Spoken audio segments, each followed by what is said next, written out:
Hi, my name is Sara Benson, and I'm a lawyer. I know I should hang my head in shame right about now. Well, I was a law professor, to be exact, until recently. And to be honest, I was perfectly happy being a lawyer. I knew who I was, and I knew where I fit into society as a no-good, money-grubbing shark. Just kidding. But then something happened. I turned 40. How many of you in this room have turned 40? So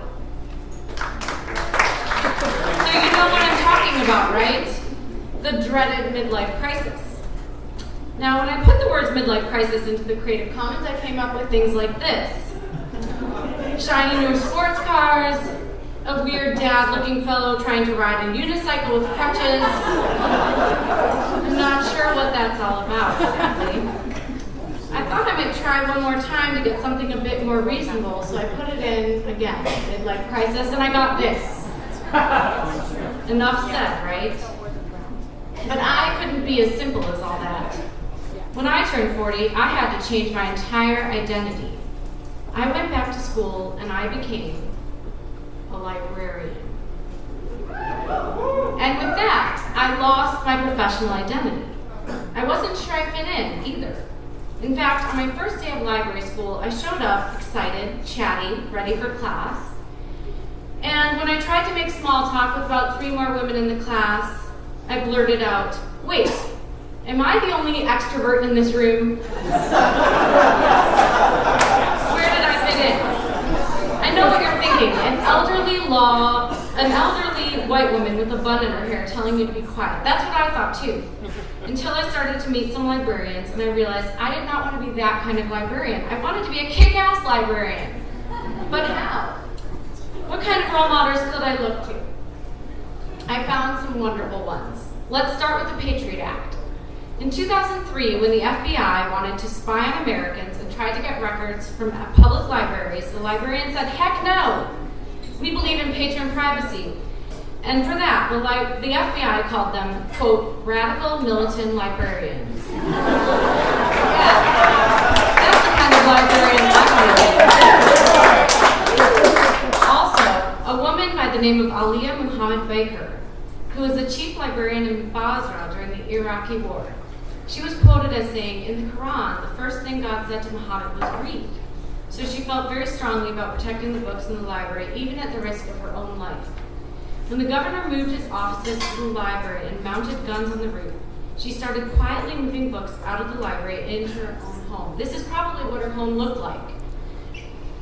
She saved around 30,000 books before the library was bombed, and all remaining books were lost. Children everywhere can learn about Aliyah's bravery in the book titled The Librarian of Basra. I also recently learned of the story of Pura Belpri. She was hired as the first Puerto Rican librarian at the New York Public Library in 1921. When she joined the library, she realized there were no Spanish books for children, many of whom were immigrating from Puerto Rico, Mexico, and the Dominican Republic. So she decided to write her own books herself. She became famous among the children during Story Hour. She used puppets to engage her audience. And today, the American Library Association gives out an award to Latina writers and illustrators of children's books in her honor. And more recently, I found a wonderful example of a kick-ass librarian in the form of Carla Hayden. Why is she so kick-ass? Well, when Freddie Gray died in police custody in Baltimore, there were riots in the streets. In the heart of these riots stood the library, of which she was the director. While other businesses and public spaces closed, she said that the library had to remain open because, quote, "it was an oasis right in the middle of all of this unrest." She was just sworn in on September 14th as the first woman and the first African American head of the Library of Congress. That seems a bit rare and a bit late for a woman, a job that was typically considered a woman's profession to take on such an important role. The American Library Association likes to show that we are not all elderly white women with buns in our hair. A 2014 project titled "This is What a Librarian Looks Like" showed that librarians come in all shapes, sizes, colors, and backgrounds. And yet, when researching this topic of kick-ass librarians, as I did come across quite a few heartwarming stories, as I've shared, but I came across troubling facts as well. As of 2006, 80% of librarians are women. This is still a majority female profession. Sadly, it is mostly white women, too, with 88% of librarians being white. When I began researching this presentation, I had a heartwarming story in mind. One of a young MLK junior going to his local library, and despite being too young to check out a book, and despite segregation, a kind librarian sneaking him books on the sly. Now, I can't seem to verify that story. I actually think I made it up. But in 1959, a young 9-year-old African-American boy by the name of Ronald McNair went to his local library in South Carolina to check out a book on outer space during the period of segregation. He wanted to be an astronaut. And what did the librarian do? She called the fucking police. Not such a heartwarming and friendly welcome.